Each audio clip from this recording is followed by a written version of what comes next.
Hi, everyone. Welcome to the first trade session of the CSAE Conference 2022. We have a great lineup of speakers and papers. Let me remind you the house rules. We're starting at 11:30. We're a little late. Sorry about that. And each speaker will have 15 minutes to present their paper. We will collect the questions after the end of the fourth presentation. So there will be a 20 minutes of Q&A session. So if you can just put your questions in the Q&A box, I will collect them, and during the Q&A session, I will just call on you to unmute yourself and then ask your question directly. So this means during the presentations, no interruptions. Okay, so without further ado, let's start. I'll stop sharing my screen. So it's Jason's turn. Take it away. Hi, thanks very much for the invitation to the conference, and thanks for letting me go first, so that all the nerves of the session can come out. This is a paper called "When Are Tariff Cuts Not Enough? Heterogeneous Effects of Trade Preferences for the Least Developed Countries." I'm a co-author on this paper with two others from the University of Ottawa, a recently graduated PhD student, Fabien Forge, and Kailan Kwan, who was a master's student at the University of Ottawa. I'm an assistant professor in the Department of Economics. So the motivation for this is that the least developed countries, each of these poorest countries that are classified as LDCs, as I will refer to them throughout the presentation, tend to export a very narrow set of products. So how narrow? So say we take a standard list of the least developed countries from the United Nations, which has 48 countries as of the year 2000. The average number of 6-digit product categories, so the average number of products in which the US recorded as its import records as receiving imports from these countries, was on average 58. So on average, each of the LDCs sent 58 products in the year 2000 to the United States. So if you multiply, the number of LDCs on this list by this average number of products, you still get fewer country product level flows than the US received from Belgium in the same year. So this is an exceptionally narrow range of products. And that's the starting point for this talk. But I want to mention immediately, and this is a conference on Africa. Africa is not in the title of this, but of the 48 LDCs on the UN LDC list, 33 are in Africa. So this is very much an Africa-centered set of countries that we'll be considering in this talk. So, has anything been done in policy terms to try to encourage export diversification from the least developed countries? Well, yes. In the Uruguay round of trade negotiations, there was a call for trade preferences that were targeted at LDCs. And immediately afterwards, the WTO Plan of Action for the LDCs of 1996 included a commitment to improving the market access among importers for LDC exports. Now, was that an empty commitment? Well, no, not in terms of policy action, because not long afterwards, in the late 1990s and early 2000s, there was a big wave of reforms that expanded preferences for LDCs among high-income importers. And not only did we see LDC targeted preferences, but we saw the African Growth and Opportunity Act in the United States, which I'll study together with the LDC reforms here in this paper. Now, good news, but not according to the quotes I have on this slide. So fast forward 10, 15 years, and you see quotes like this. So here's there's a WTO subcommittee on LDCs, and in 2010, the chair stated that, you know, diversification of exports didn't happen. In 2013, the European Union actually revised its trade preferences for developing countries, motivated by the fact of what the EU described as the disappointing performance of the poorest, including in terms of diversification. Okay, and so what we want to see in this paper is the effect on the diversification, meaning simply the extensive margin by importer, exporter, product of this set of policies. Okay, so how did this wave of tariff reductions affect export diversification among LDCs? Now, I'm not going to have time to go through that little bit of theory that we have in the paper. The paper is mainly empirical, but we use the model of Helpman, Melitz, and Rubinstein, which earlier was a model underlying an empirical piece of work, to sort of indicate something that I think makes intuitive sense even without a model. Unless these tariff cuts are big, they should only affect those exporter-importer product cases where we're already on the margin of exporting. So if there are no exports from a certain exporter to a certain importer of a certain product, a small tariff cut seems unlikely to change that. All right. So where are the changes likely? Where are, you know, small, medium-sized tariff cuts, which I'll describe, going to affect the extensive margin?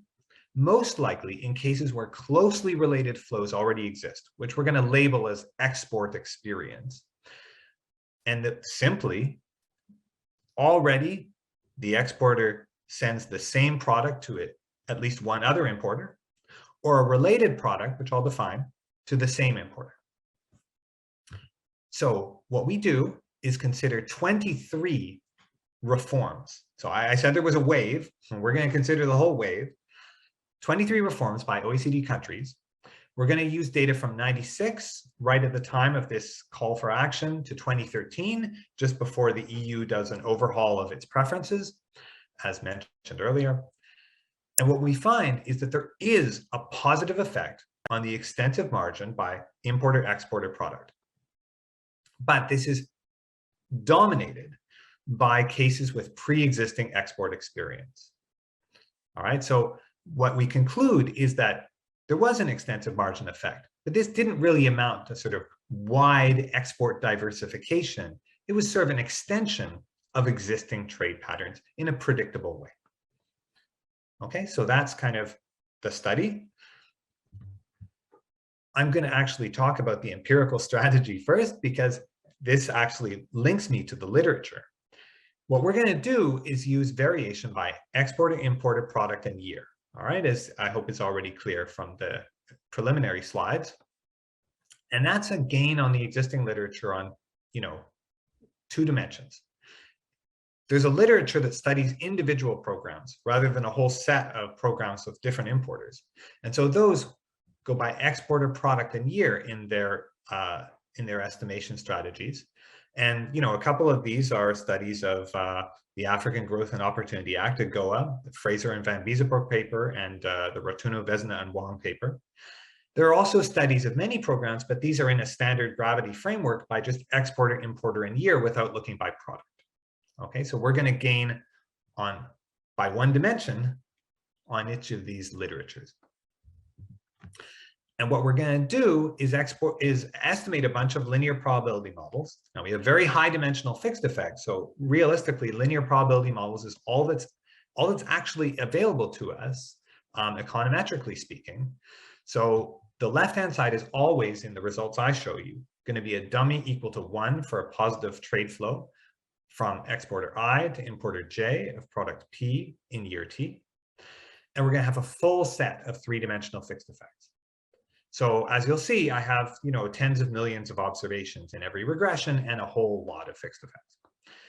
And this is going to be in the basic, simplest first regression, a variable that is a dummy that turns on once a tariff cut is made. Okay, so policy equals 1 is going to be t equals 1 at the time of a tariff cut and afterwards. Okay, and then the estimation strategy goes to investigate heterogeneous effects, both by size of tariff cut and this so-called export experience variable. And so that, we'll expand this initial regression. So export experience is defined in terms of the situation at the start of the panel. Either a country exports a certain 6-digit product to any importer, or it exports products in the same 2-digit category. And in the paper, we have other possibilities, but we'll have time for those here. The same 2-digit category as that product to importer J. So the same importer related product. Now, the data is going to be, first, we narrowed down the number of reforms that we study. As I mentioned, we study 23. Those span 1998 to 2010 and include new programs and expansions of programs. And we'll be looking at the European Union as a single importer and studying policies like the Everything But Arms reform that was an EU LDC program. Now, the exporters in the sample include all the countries that are treated by at least one reform. Now, that list is longer than the standard list of LDCs, mostly because we also include AGOA in here. So African countries are even better represented in the data set than my initial slide implied. But because of the fixed effects, we need additional developing countries in the sample. So these are going to be ones where, as of the start of the sample, the number of positive export flows is small within the support for the treated countries. So these are countries that also have a small range of exports, but are not officially classified as LDCs, and they're always developing countries, okay? Now, we also have tariff data. That was most of the work. Tariff data is from the raw tariff data provided by the WTO dataset, the IDB dataset, and supplemented for the EU by the TARIC dataset. So this allows us to identify the treated product and something, I won't talk about much, the size of the cuts.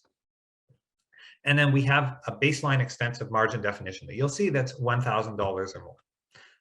Okay, and I've included, a few slides as sort of backups showing you the set of reforms.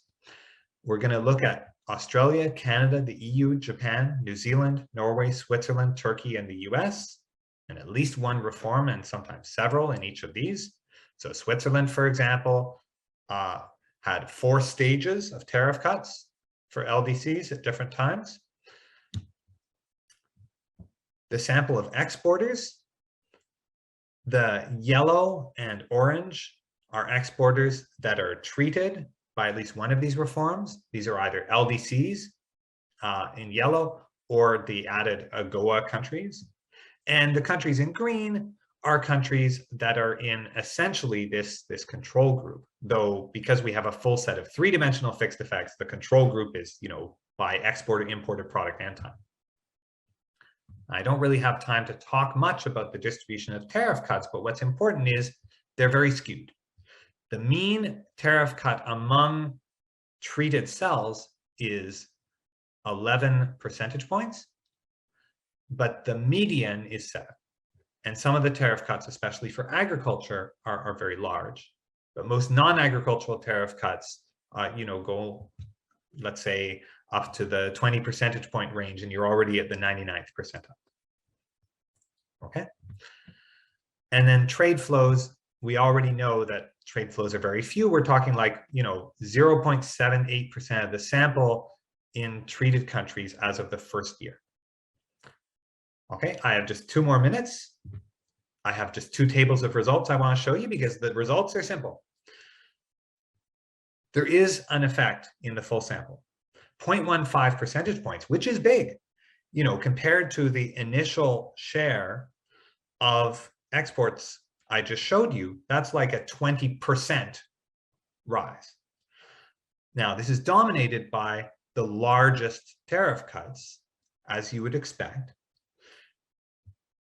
And what's the main thrust of the paper, and will take me my last 2 minutes, 1 minute and a half, I guess, is that when you essentially run two subsample regressions, one for importer-exporter product cells with export experience, in other words, where similar product is already being exported to the same importer, or the same product is being exported to some importer, and then a separate regression for non-export experience cases, except that we don't run subsample regressions. We just run a full set of interacted fixed effects, so all the interaction terms we need in a single regression.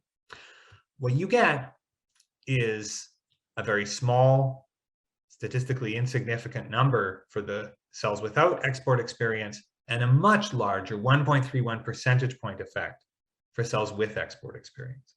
So as I've already advertised early in the talk, this is a matter of extension of existing trade patterns underlying the effect you saw in the previous slide. And unsurprisingly, those effects for the export experience cases are particularly large here when the cut is above the median. And in the cases without export experience, you need a really large tariff cut above the 90th percentile to start seeing any statistically significant effects, and they're much smaller. To conclude, we studied the impacts of new and expanded OECD trade preference programs for LDCs in the late 90s and early 2000s. Our panel, though, goes up all the way to 2013. These have a positive effect on the exporter-importer product extensive margin, but it's small, except where these adjacent trade flows already existed. So for LDCs that have very narrow portfolios of exports, tariff cuts do not seem to be enough. That's it. Thank you. Thank you very much, Jason, and also for impeccable timing. So since some of the attendees attended late, I'm gonna take just 1 minute to remind the house rules. So each speaker has 15 minutes to present their paper without any interruptions. I'm sorry for that, but there's a Q&A function, so you can ask your questions there. After the end of the fourth presentation, we will collect questions and ask you to ask your question directly to the speaker. So we will have 20 minutes Q&A session after that of presentations. Okay, so next speaker is Stephanie, who's going to talk about the effect of regional trade agreements in Africa. So floor is yours. If you can share your screen. Perfect.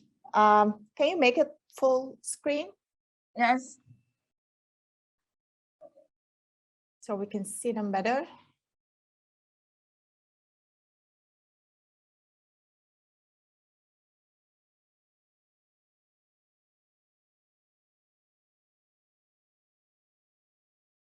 Okay, perfect. Thank you. Hello, I am Stephanie. I am student in Côte d'Ivoire. I have a pleasure to present my paper is about effect of regional trade agreement in Africa. This paper is written by two authors. We have Fabien Kondo and Geoffroy Guépier. For more than 40 years, African countries have implemented several regional trade agreements, RTA, that differ from degree of integration. We have Customs and Monetary Union, Customs Union, and the Free Trade Area. The ultimate goal of this regional agreement is to promote trade and the economic growth among African countries. However, have this African trade agreement in place achieved an objective?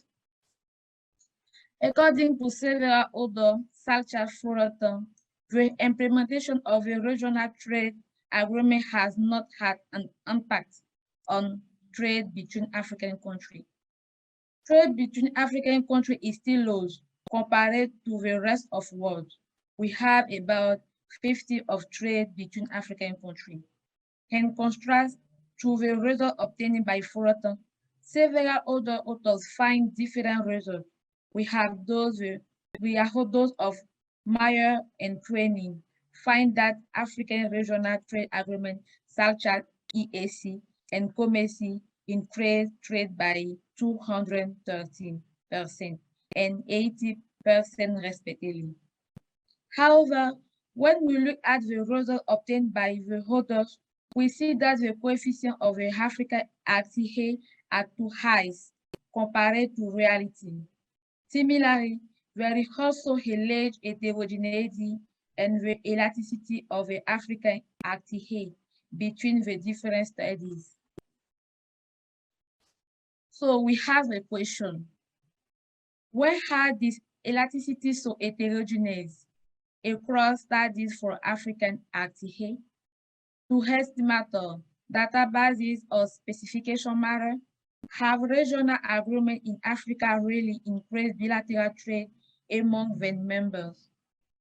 We answer by conducting a meta-analysis, proposing most robust estimation draft from recent gravity literature, and lastly, by performing a general equilibrium analysis, we analyze the impact of the African RTA on the welfare of member countries.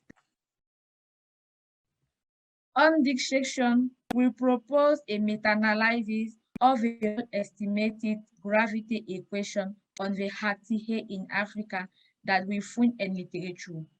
We were able to collect 423 coefficients from 22 published and unpublished articles estimating with the three estimators, which are the Poisson-Sido maximum likelihood, PPML, fixed FA, FE, and ordinary least square, OLS. When we look at the coefficient, we see that very heterogeneous depending on the estimator.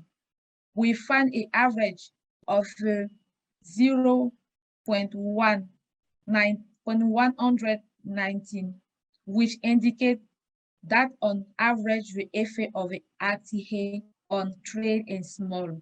We only increase trade by 12%. Similarly, we use a forest graphic to better illustrate the heterogeneity of the RTA coefficient. The meta-analysis that confirm this strong heterogeneity effect of the coefficient of the Africa RTA.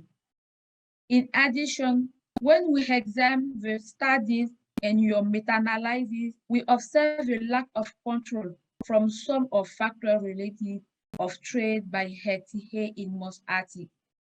To account for the opportunistic factor, we consider country time fixed effect and country pair fixed effect. We present in the equation 1. With a time, fear, and index ODT taking into account Africa and other RTA, then we can explain trade. Your studies taking into account the 6 more studies RTA in Africa, namely COMESA, EAC, REINE, CEMEC, SADC, and ECOWAS. We choose a MAIEF database, namely DOCS, and a studies period that spans from 1962 to 2014. This alone does to have the result present in the table that's here. And this table, we see that for ECOWAS and SADC, the coefficient is lowest with a PPML estimators. For example, the SADC coefficient dropped from 1.2 and OLS to 0.8 and PPML. However, the described in the coefficient of the RTA due to the PPML is not always verified. It is the case of the COMESA or the coefficient of the COMESA, which is almost not affected. As for EAC, it is significant with OLS but loses its extraordinary power with a PPML. Despite the inclusion of fixed effect in your equation, we find a shortcoming in your analysis. Indeed, the potential problem with a previous analysis is a lack of control for the variable that, like REINE, vary bilaterally over time. And so, to take this variable into account, we include in your previous equation 3 bilateral time varying variable that have the impact of it on trades. We have WTO membership, bilateral war, and the past regional agreement. Since your baseline estimators in the PPML, we insert the result obtaining previously with the PPML in column 1. When we look at the table, the addition of a trade variable leads to the reduce of the coefficient for some RTA, such as COMESA, and the increase for other, such as ECOWAS. Similarly, the introduction of the trade variable leads to lose a significance for REINE. When we note that has helped vary the coefficient of the agreement change and the volume and the values. So we analyze this still deficient in terms of cognitive variable. Indeed, in the important paper, Bertrand and al. Show that the omission of the bilateral time variable class is a serious problem in the estimation of the RTA. Therefore, we propose to introduce international trade as well as a time variable border domain variables. Similarly, in order to take into account all time varying bilateral variable, we interact the bilateral fixed effect with a time trend. The results obtained are in this table present. The table shows that only COMESA remains significant by with a small coefficient of a 0.208 when we possible coefficient are taken into account. From above, we conclude that the presence of all variables affecting Africa RTA, only COMESA have possible effect on the regional trade, although the coefficient is small. Similarly, we reduce that depending on the empirical strategy using, we obtain different results regarding the estimation of the Africa RTA. And so we have to do this different matter in regional equilibrium. To analyze whether a high heterogeneity really matters, you use a general equilibrium model. We choose a simplest one, the new straight quantitative model based on the Anderson-Wavin curve. To analyze the heterogeneity of the coefficient of the RTA in general equilibrium, we focus your analysis on the coefficient obtained by COMESA, because only COMESA remains significant through your previous analysis. In order not to take the presentation too long, we will not present the general equilibrium equation, but rather the result obtained by the gain through the figure presented. When we look at the figure on the COMESA earnings approved member country, we see that COMESA really income gain are very small from the most member country. These gains are less than 0.25%. Only 3 countries have a significant advantages. Ethiopian in control is 1.6%, Madagascar is 1%, and Mozambique is 0.8% in the most favorable case. That is when the COMESA coefficient is highest. With a lowest coefficient, that is the case where the coefficient COMESA is 0.8. The gain is this country is between 0.4% and 0.2%. At the end for your work, we conclude that there is a really writing by several authors. The trade elasticity obtained for your African country has dubious. The fact that COMESA is a only significant agreement may indicate that RTA in Africa means they reach a significant sign to be effective.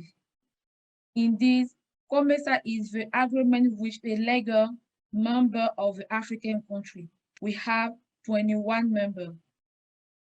This is a good news for the African country. African continental trades area, which we include over 50 African countries. However, for African RTA to have a possible and significant impact on Africa welfare, much more ambitious reforms are needed than we want put in the place indeed now. Thank you for your attention. Thank you for your attention. Thank you very much, Stephanie. You had 2 more minutes, but we can probably use the time during the Q&A session. So next speaker is John, who's going to talk about firm-to-firm trade. Stephanie, can you? Yeah, thank you. I was just going to ask to stop sharing. And John goes next. Excellent. Can you hear me and can you see my screen? Yes, all Excellent. good. Yeah, thank you. First of all, again, let me thank you for the invitation. And I'm very sad we can't be in Oxford, but I have my Oxford United mug with me this morning. So at least in principle, I'm representing Oxford. So let me quickly just jump in and say, as I'm a staff member of the IMF, the typical disclaimer for international institutions like mine applies. Okay, so what we had from Jason was like a wonderful snapshot of low-income country trade across the world. What we had from Stephanie was a zooming in on regional trade agreements. I'm going to do a little bit more zooming further and take a specific case study, in particular Uganda, which is a wonderful country. And in particular, I'm going to be thinking about a question which relates to how firms find buyers and suppliers. And so this comes from a simple observation, which is that firms frequently undertake some costly search in order to find a buyer, find a supplier. And we know from the existing literature, but both the number and the quality of those suppliers is a kind of key determinant of how well these firms do. And in that context, where we may have these firms continually searching for one another, we know, at least from the labor literature, that there are 2 kind of important externalities that we should consider. So the first is a congestion externality. Potentially, if I'm a firm searching, there are lots of other firms searching at the same time. Maybe my search is actually congesting, reducing the chance of other firms making a match.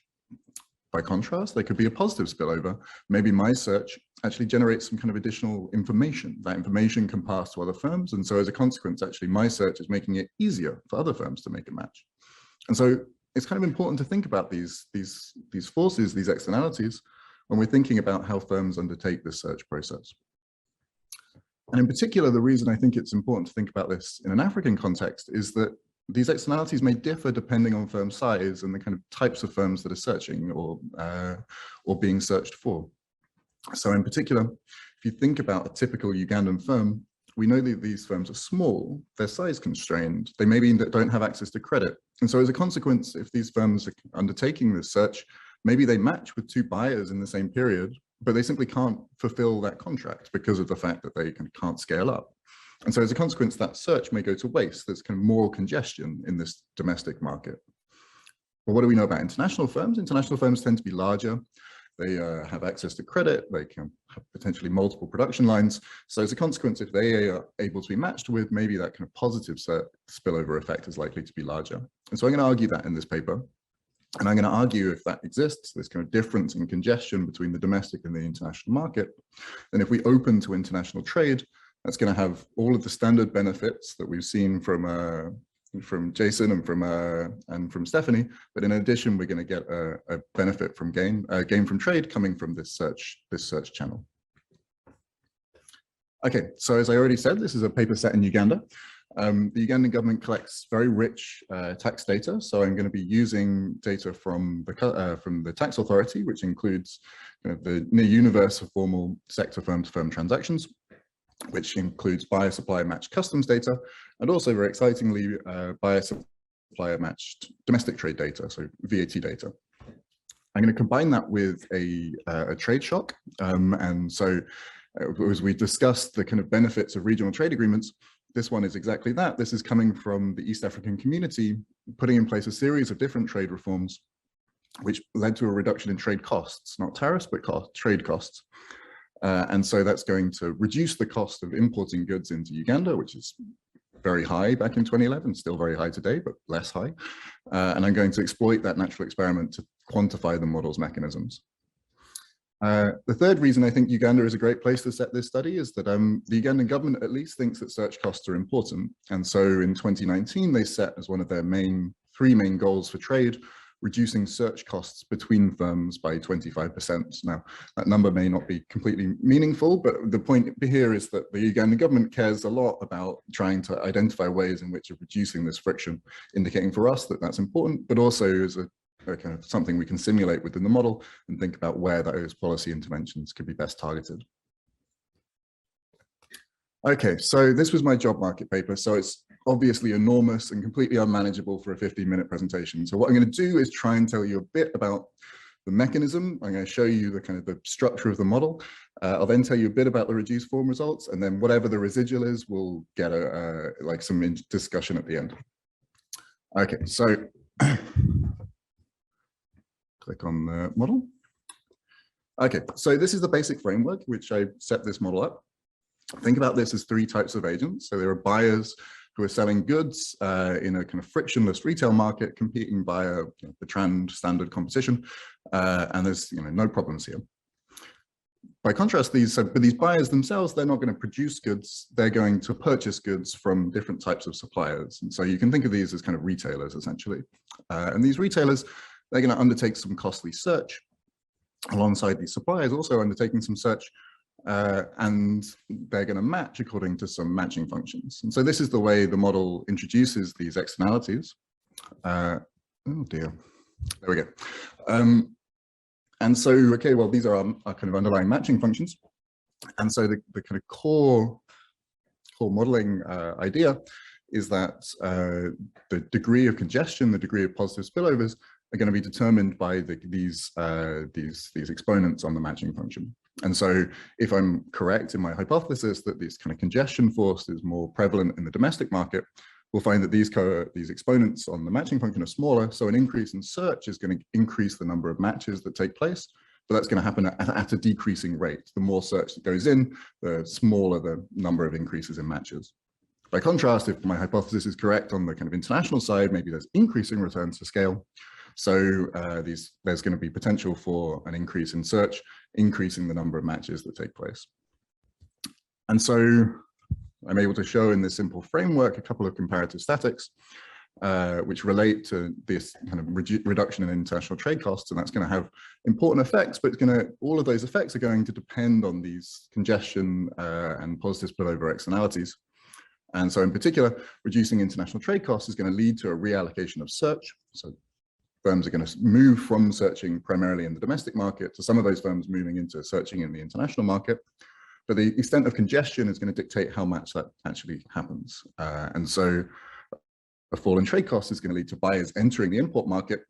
But as they enter the import market, that's going to increase congestion in the import market. So it's going to kind of mitigate how much that move can take place. And at the same time, as they leave the domestic market, it's going to decongest the domestic market. So it's now easier to match in the domestic market. So that is going to kind of reduce the extent of that movement. The second thing that's going to happen is, okay, there we go, is that as there's a reduction in international trade costs, it's going to lead to an increase in welfare through greater matching efficiency. And so what happens here is, as firms move from searching in this kind of congested domestic market, this negative externality world, into moving into the kind of positive externality international market, what's happening is just your search is just being more effective in finding matches. And so this reallocation of search leads to an increase in search efficiency. Good, I'm doing okay for time. So the next thing I do is try and find kind of reduced form evidence consistent with this mechanism, seeing if I can find evidence that indeed there is a difference between the domestic and the international market. And so the way I go about doing that is this working when I click? Don't know about you guys, but I'm having, okay, there we go, is to look at firm sourcing patterns. And so I think this is easiest to explain with an example. Let's imagine that Jason and I are both firms operating in Kampala. Maybe indeed we're operating in the same building in Kampala. Now, Jason may add a supplier, and maybe it's the case that I bump into Jason in the corridor. He tells me about his particular supplier, and as a consequence, I then use that supplier in the next period. That will be kind of an example of this positive spillover taking place. Maybe instead, it's the case that Arianna is a firm operating in a completely different part of the country. Maybe Arianna is in Entebbe, and Arianna adds a particular supplier, but when she adds that supplier gets locked into some kind of exclusive contract. And so as a consequence, I'm not going to get that benefit from her adding it. In fact, I'm going to get the opposite. I'm going to get this congestion force. And because Arianna and I are located in different parts of the country, the ability for us to bump into each other in the corridor is much smaller. And so what I do in this paper is I run regressions looking at this kind of particular behavior, the sourcing patterns, to see whether or not that differs between the domestic and the international market. And so what I find is that if Jason adds a kind of an import supplier, that increases my probability of adding that same import supplier. Whereas if Arianna adds a domestic supplier, that decreases my chance of adding that supplier in the next period. And so I can show you this very quickly in some results. My click buttons are not being my friend today. Here we go. So this is the basic setup, where we're having some kind of the probability of me making a match. It's a function of whether or not there are firms in the same building making a match, firms in a next door building making a match, firms in a different city making a match. And indeed, I find on the kind of foreign side, this positive force for firms in the same building goes away by next door, nothing on the other city. Whereas on the domestic side, nothing in the same building, but negative effects on the other city.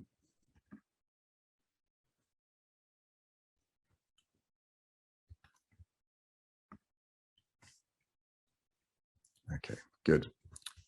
So what I do then in the paper is I build this simple model out into a full quantitative model, which I structurally estimate by a simulated method of moments on this data that I have from Uganda. Then I use this kind of simulated model to run a couple of counterfactual exercises. The first is to identify the welfare gain from this 2011 reduction in trade costs, and specifically quantify how much that search externality channel plays into this movement. And then the second is to think about the Ugandan government's target of reducing search costs and think about what the welfare gain from that would be and how can that be best targeted. So what do I find? Well, first through the reduced form evidence I just showed you, and also through the simulation, the estimation of the structural model, I'm able to find evidence consistent with there being a difference in externalities between the domestic and the international market. In particular, a 1% increase in foreign supplier search is going to increase matches by 1.26%, so increasing returns to scale, whereas a 1% increase in domestic supplier search will increase matches by just 0.96%, so decreasing returns to scale, consistent with there being a difference between the domestic and the international market in this kind of extent of congestion. The next thing I do is to simulate the model and estimate these counterfactuals. And what I'm able to show is that a reduction in trade costs is going to increase welfare. Actually, numbers consistent with what Stephanie was showing. It will increase welfare by, I think it's 3.7%. But importantly, the thing I really care about is how much of that increase in welfare is due to this channel that I've kind of identified in this paper. And what I find is that 12% of that 3.7% is due to this new channel that I've identified. Now, this next question is, okay, well, let's say I'm a government and I care about these search costs, and I want to use a different method than a trade liberalization. What can I do? And so one thing you can do is to target search costs directly. And so policies like training firms on kind of search portals, perhaps using Alibaba and these types of things. And so what I can show in the model is that if you are able to lower these search costs by 25%, that will lead to a between 2 and 4% increase in consumer welfare. So kind of comparable numbers to the trade liberalization. And so really kind of big, significant effects. This gives us a rationale for policy intervention, both in terms of trade openness, as you know, we know that from the existing literature, there's lots of reasons to do that. Here's one more, but also in terms of kind of more micro-targeted policies, as I already mentioned, around reducing search frictions between firms, making it easier to for firms to find each other, which is going to then make consumers and everyone else better off in the economy. Thanks. Okay, thank you very much. You also finished early, so we will have a lot of time for Q&A. So next and last speaker actually is Arianna, who's going to talk about trade, labor, and gen. Okay, take it away. Thank you.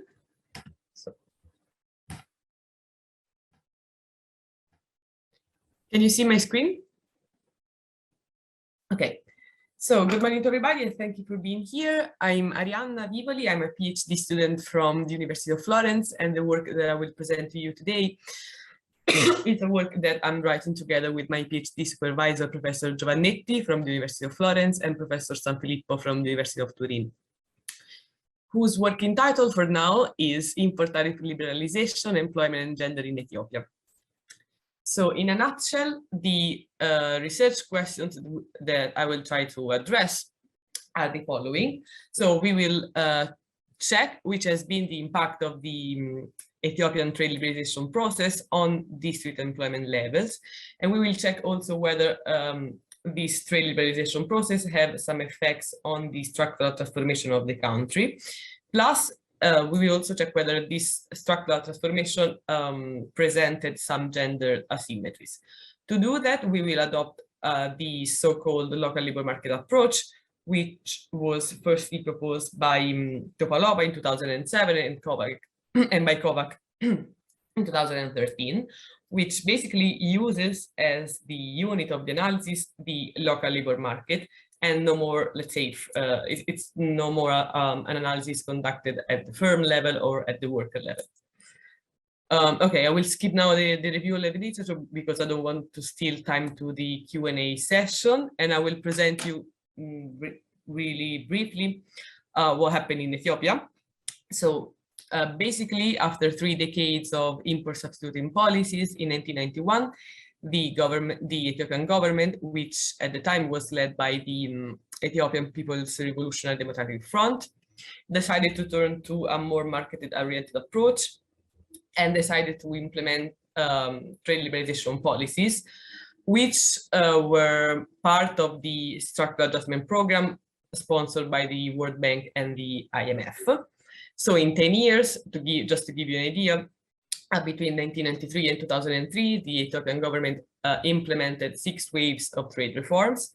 And if at the beginning of the, let's say in 1993, tariffs ranged from 0% to 240%, after 10 years in 2002, they ranged from 0% to 35%.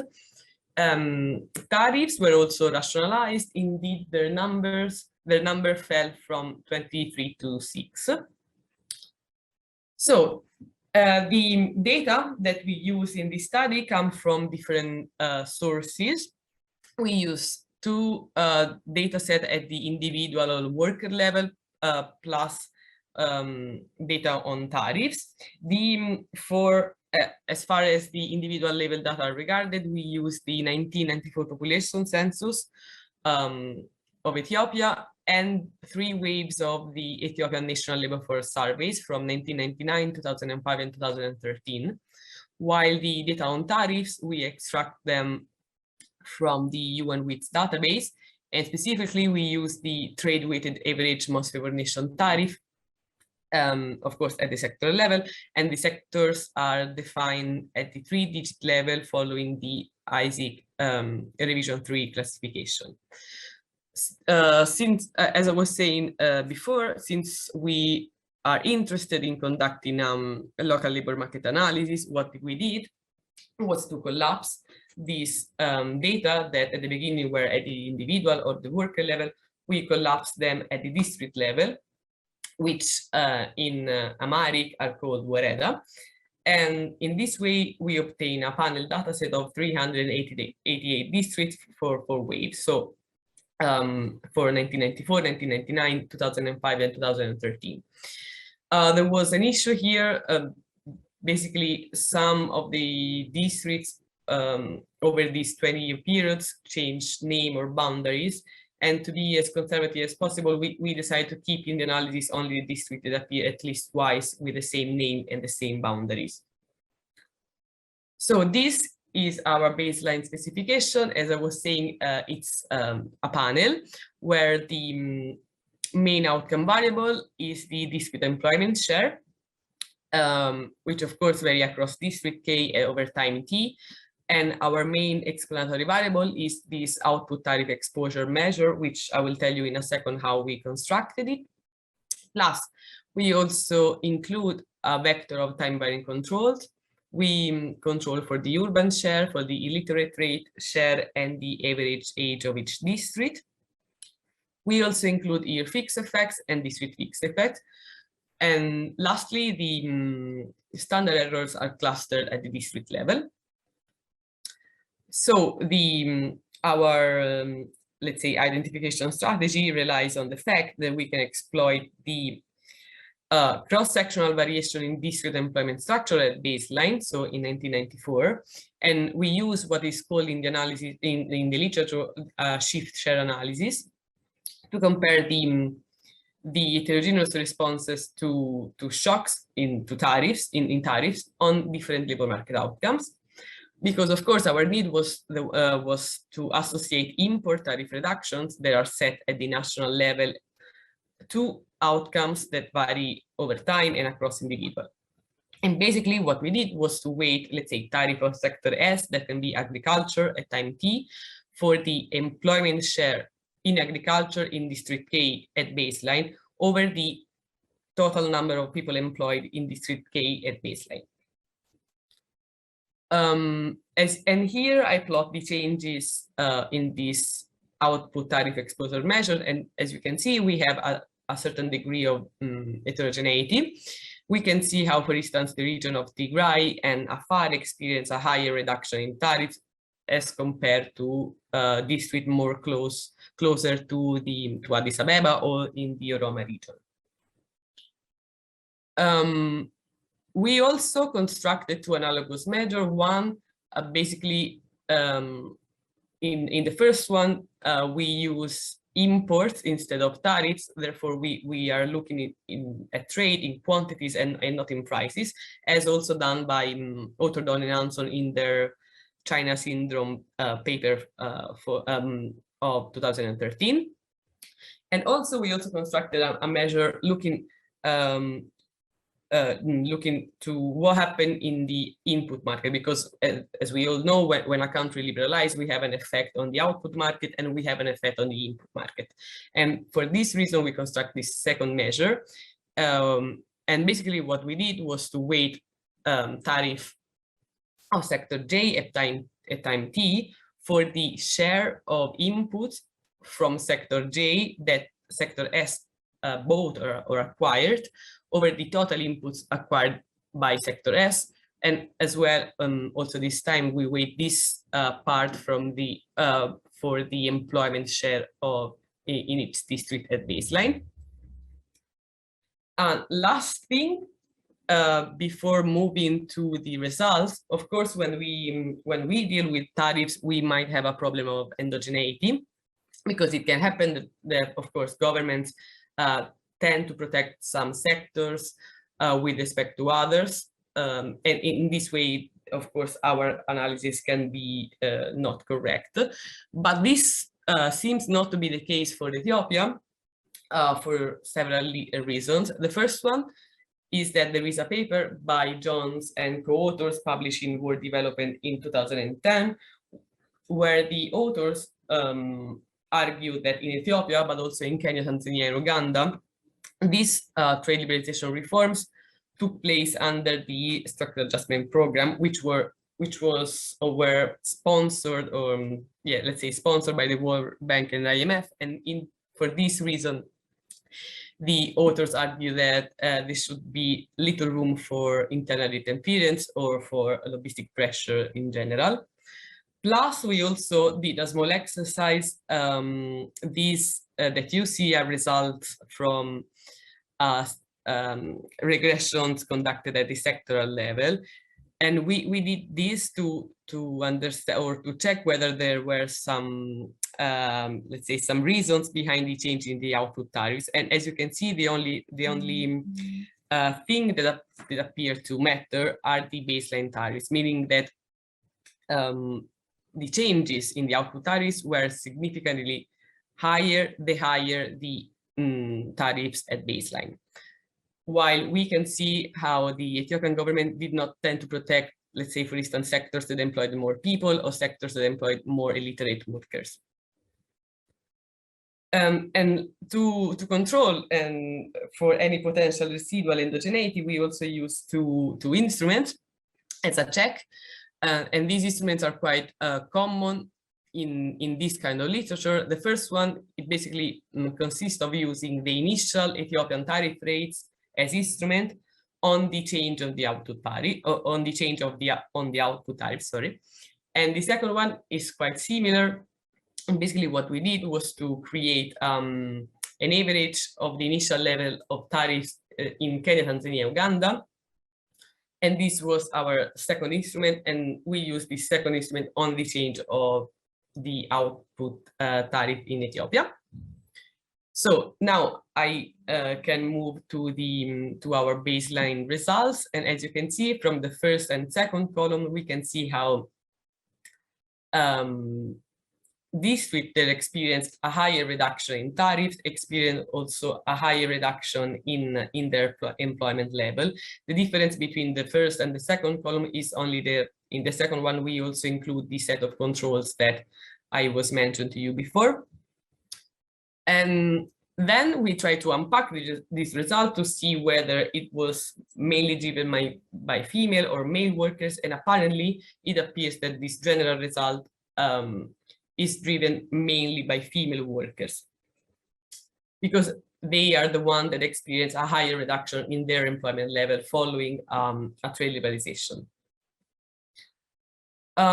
We also run, as I was saying, some robustness checks, and in the first column you can see the results using the imports measure instead of the tariff measure. In the second one, we switch to a first different regression, and in the fourth column we reported the second stage result of our two IVs, and you can see, as you can see, both the magnitude and the direction of the result remain quite stable, in this way corroborating our baseline results. Then we also check whether this trade liberalization process was accompanied by a sector reallocation of the Ethiopian economy. And as you can see from this graph, where I plot the estimates, we can see how districts that experience a higher reduction in the output tariff. So on one hand, their employment in agriculture decreased, and at the same time, we can see how at the same time these districts saw their employment in services increase. We have to say that this increase in services could not make up for the losses in in the agricultural sector, and we can also see how the manufacturing sector seem not to play any role in the sectoral reallocation process. We also, again, check whether this process was mainly driven by male or female workers, and as you can see, it appears that following trade liberalization, female workers are the ones that exit faster from the agricultural sector and enter faster in the service sector. We test whether these coefficients were different, and they are statistically different. We also check to which services these female workers tend to go. I'm not showing to you now, but for you to know, female workers that exit from the agricultural sector tend to enter more in sectors as retailing or private household activities, which are, of course, low skilled and low wage sectors. And last result, as a proof of this gender bias structural transformation, we try to quantify it, and we construct this segregation or dissimilarity index that you can see here, which is basically an absolute distance of the presence of male and female workers in each sector, in each district in the same time. And as you can see, it appears that trade really induced an increase in the sectoral segregation of the Ethiopian economy, because as we saw, women that tend to exit from the agricultural sector enter in the service sector, and especially in low wage and low paying sectors, more as compared to their male counterparts. So to sum up and conclude, what we find in our study is the following. So firstly, districts more exposed to trade liberalization, which we proxy as a reduction in the output tariff, experience a stronger reduction in their employment levels compared to districts that were less exposed to trade liberalization.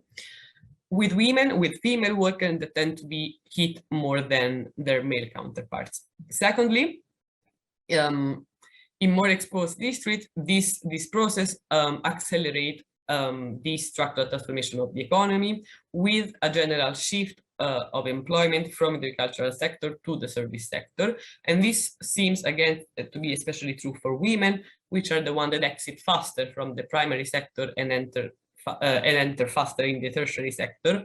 But again, we have to highlight here that the services to which women tend to migrate are retailing and private household activities. Therefore, they are low paying and low wage sectors.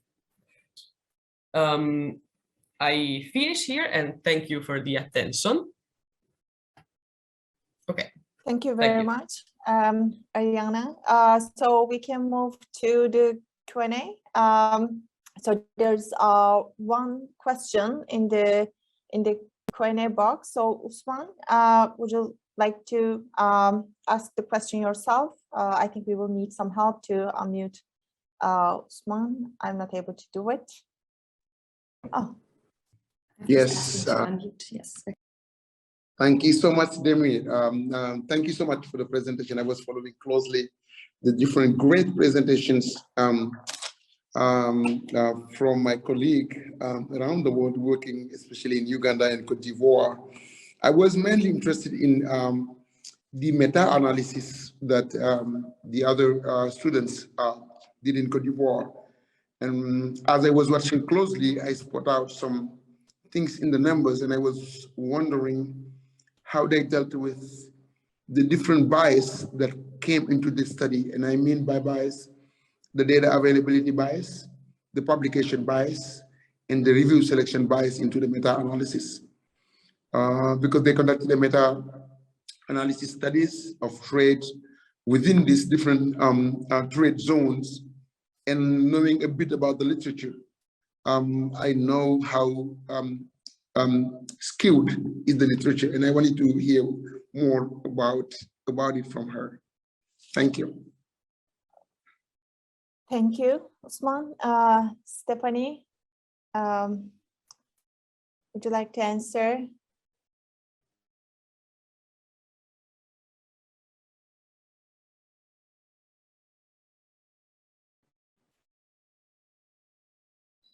for meta-analysis, you use a coefficient of we find in the literature. You collect 423 coefficients from 22 published and unpublished articles. Estimates with a 3 estimators. We have PPML, fixed FA, and ordinary least square. Yeah, I get the method, but what was your exclusion criteria in the selections? Like those studies that didn't meet the standard or the requirement for it to be part of the 3. No. I not understand. Let me clarify. When you select 523 studies from 22 publication sources, you must be defining your exclusion and inclusion criteria for the studies to meet a standard to be able to just be part of the analysis of the results.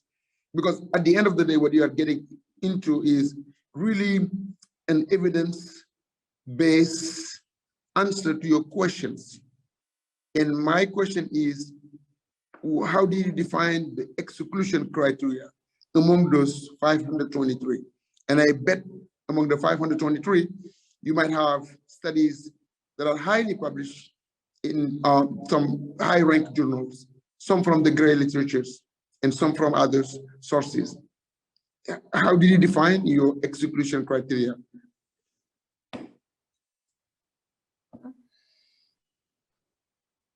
I am not understand. All right. No problem. May I intervene? I'm sorry, Osman. Go ahead. What about this? So you can email maybe the question directly to Stephanie, and she may want to share it with her co-authors, and then they can come up with a more detailed answer. How about that? That's fine with me. My question was just directed to improve the results. As I'm conducting meta-analysis for now 7 to 10 years within the Africa regions, that's why I was just curious about it. But I'm actually, yeah, that was just like trying to improve the results because it's a very interesting studies. But being careful about the evidence numbers that you find at the end is very important for decision-making processes. Sure, I definitely agree, and there's probably a lot more talk about it, but it might be easier to do it with the emails, given that you have like common research interests as well. You might be able to get even a more detailed answer from Stephanie and co-authors. But thank you very much for your question. If I may. Yeah. Hello. Sorry. Yeah. So. Yes, thank you. Yes, yeah, I want to jump on the question of Usman, which was a very great question, I think. Yes,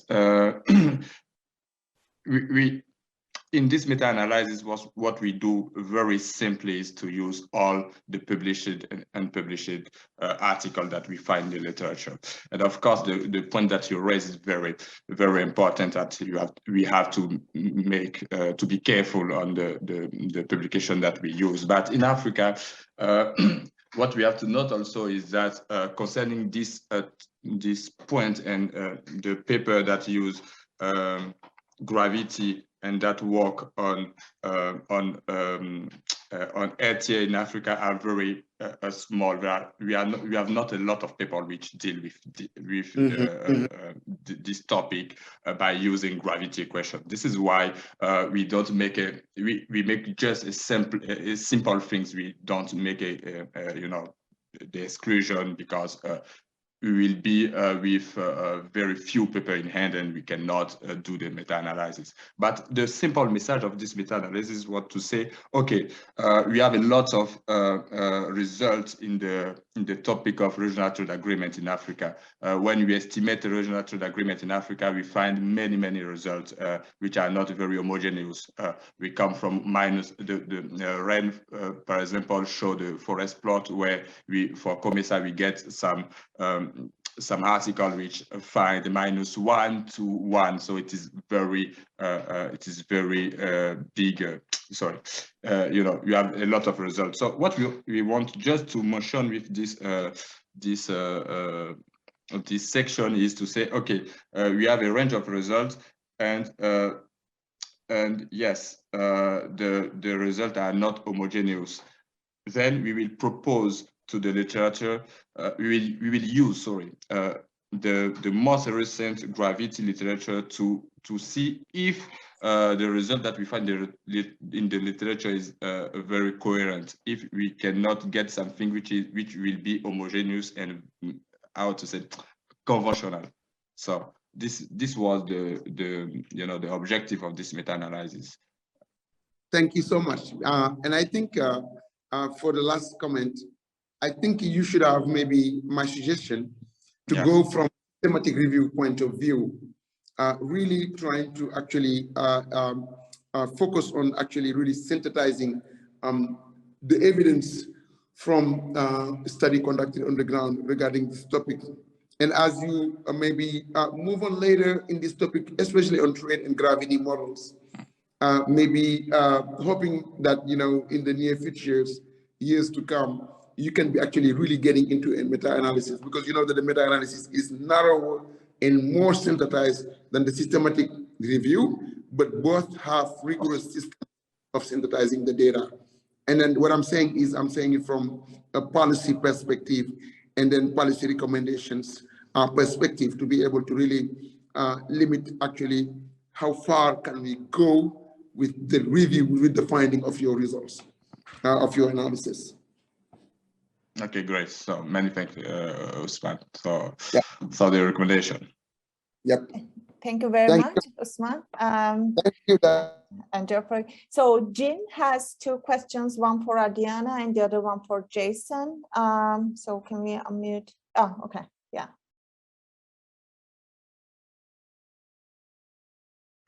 Can you hear me? Yes, we can. I do have a question for Arianna. So I just don't remember whether you actually have answered the question about the import tariffs impact. So I remember that in your presentation, you just mentioned about the effect of a tariff, not import tariff, but just tariff. Can you just tell us a little bit about the import tariff reduction? Can I answer now? Yeah. Okay. Yes, of course.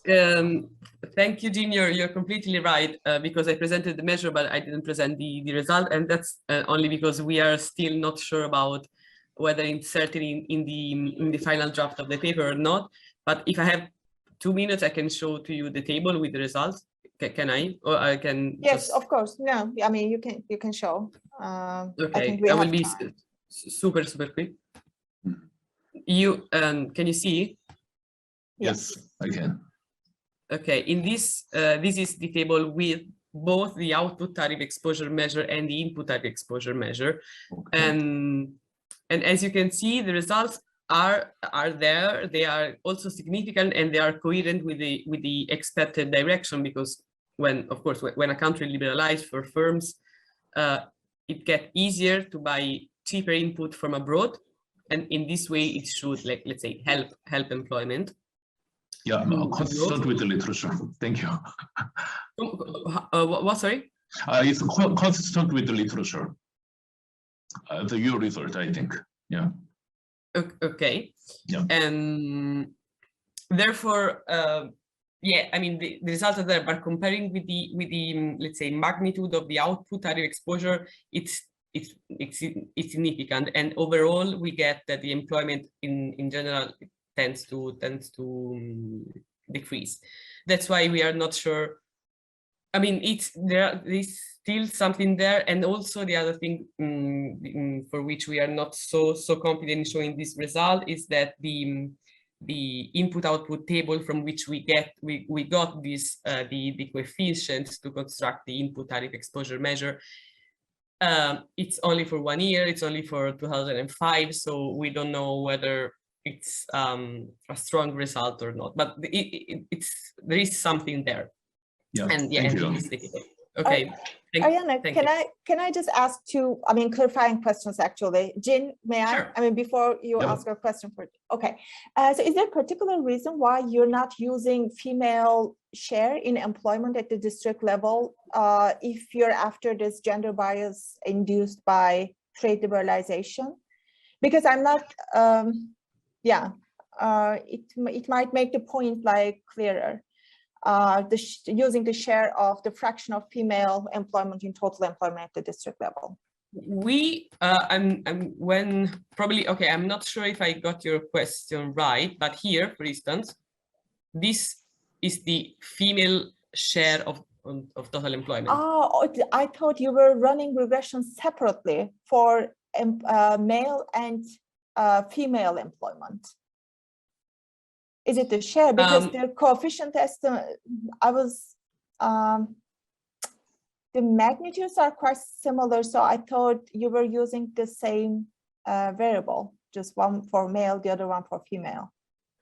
Okay, no, I tell you how we construct this employment female share, which is equivalent of, on the numerator, we have the total number of female workers employed over the total number of female in working age, and we do the same for male workers. Okay. So my question is replacing the denominator with total employment in the district. Okay, yeah, of course we can do. And then we will have only one measure, because then one will be the mirror of the other. Yeah, but that's gonna make the instead of comparing coefficients across columns, you can directly test whether the female share is actually responding to no, I got your point. You're completely right. Thank you. We will try to do that. Thank you. Thanks. So Jin, would you like to ask your question to Jason? Yeah, thank you, Jason. So it was very interesting. Then I do have a question about the expansion about this new product. So you actually said, just very convincingly presented that those firms actually that have experience of exporting before, they are the one actually really expanding the new products. Do you have any idea about the kind of products? Do they actually exporting from agricultural good to something like manufactured good, or agricultural good to another agricultural good? Do you have some idea about the kind of portion of that product that they have exported? Okay, I can answer a related question. I'm not sure I can answer precisely that question with my identification strategy. So in the regressions, we'll take the sort of basic regression of whether this tariff cuts had an effect without considering export experience. We see that the elasticities are much larger for non-agricultural than for agricultural goods. And then, when we look into export experience, as we call it, essentially what we're doing is identifying each importer-exporter product with a dummy variable that indicates whether there were already existing exports, either of some related product to the same importer or of the same product to another importer. So we're actually looking at this, from the product level. And so I'm not looking, when we say related, we never actually look, across agriculture and manufacturing. We don't, for example, have an input-output measure because it's just not fine enough. And so we're always looking if you currently export an agricultural product that's related to the same importer, are you more or less likely to, to jump into this new trade flow when the tariff goes down? And that elasticity is also smaller. So it's less likely for agriculture than for non-agriculture. And that's not super surprising because, in agriculture, we're often talking about, different crops that might have the level of product definition we're looking at, might have different potential productivities in a particular location. Whereas in like non-agricultural sectors, we're often looking at cases where transitions between related products are more straightforward, more feasible. Yeah, thank you. Follow-up question? Sure, and thanks for the question, Jin, and go crazy, John. I was just wondering about time lags. I can imagine that, like, like increasing my existing production is a lot easier, quicker than changing product types, and that maybe this just takes longer to come, and therefore that effect could be just missed in the regression. Yeah. Well, it turns out that this is actually a question we've been asked. Like, we've been asked by referees to do some event study work, and so I actually don't have those results for you right now. We have to. These results take quite a long time for us to generate, and that's sort of on the agenda. We have, what I don't have yet is the event study by export experience. It's kind of too bad. It's, a week from now I might have this, but I do know that among, as you would expect, in this sort of full sample regressions, we see a gradual rise in the effect estimate over time, 1 year after, 2 years after, 3 years after, 4 years after, etc., relative to the timing of the tariff cut. And that's just what we would expect. So your question of whether we see, it's at 0, 0, 0, 0, 0, and then, a big jump for those without export experience. Well, I'm also in some suspense as to see this. The coefficients indicate that jump cannot be large. The size, it's impossible unless the regression weightings are going to get quite weird, that we're going to see a large jump. But I do expect to see larger coefficients in the long than in the medium term. Are those going to be statistically significant? That's not a question I'm able to answer yet. It's interesting, right? Because it could genuinely be 10 years until something happens, right? Like it may be that actually this is a question to answer in 10 years time or something, when, well, like, you have quite a long time series, but yeah, super interesting. No, indeed. And that's a sort of a known from other extensive margin studies, that extensive margin effects can be slow. So, the timeline of our motivation is sort of driven by this, complaints by policymakers that by the end of our panel, well, we didn't see a lot of effects, and that's something that we can confirm using the data we have. You are right that a longer term study might be valuable here, and there's going to be some confounding variation after the end of our panel, because we have these other changes in trade policy that that's why we decided to stop the panel when we did. Thank you very much, Jason. So Jin has another question, this time to John. So thank you, John. So I'm really impressed about just combining this trade model with the search model. I think you have, when you're talking about search friction, are you actually have in mind about search model, right? And then can you tell us about how much time does it usually take to be matched up with the new supplier?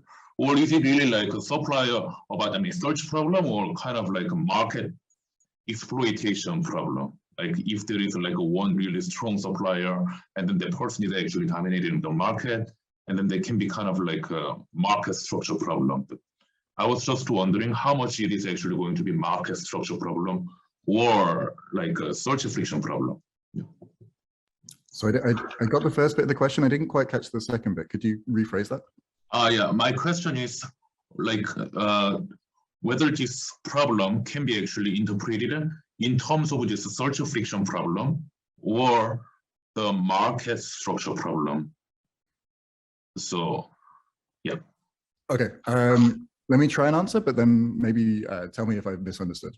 So on the first question, which is, is this a kind of a standard search and matching framework?